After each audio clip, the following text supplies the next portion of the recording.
Bonjour, je suis le docteur Olivier Claude. Aujourd'hui, nous allons parler de la plastie mammaire. C'est une intervention qui est extrêmement demandée par nos patientes car elle répond à différentes demandes.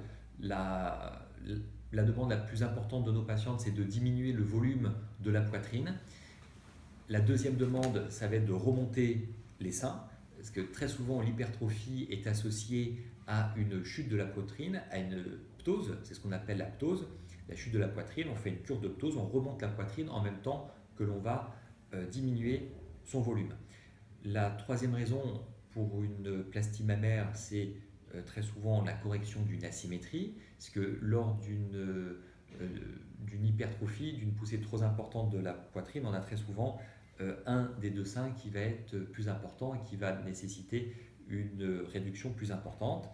Et le dernier objectif de la plastie mammaire, ça va être de remodeler la glande, parce qu'une hypertrophie mammaire est souvent associée à une perte de définition du sein qui apparaît plus étalée et qui part un petit peu sur la partie latérale du thorax.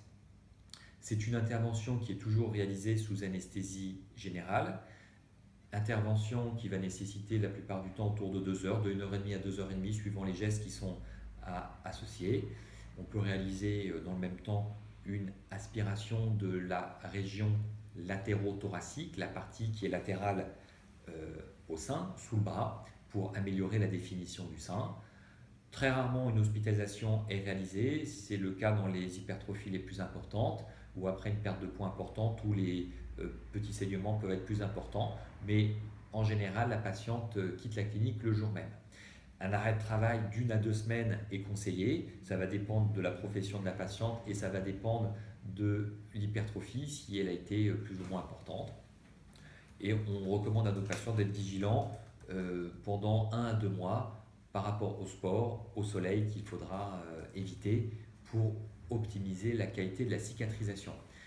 Dernier point pour améliorer la cicatrisation, arrêter le tabac 1 mois avant, 1 mois après et mettre des petits gels de silicone sur la cicatrice à la fin du premier mois. Voilà, ce sont les grandes lignes sur cette intervention. Si vous souhaitez plus de réponses à vos questions, n'hésitez pas à nous contacter et j'y répondrai avec grand plaisir. À très bientôt, merci.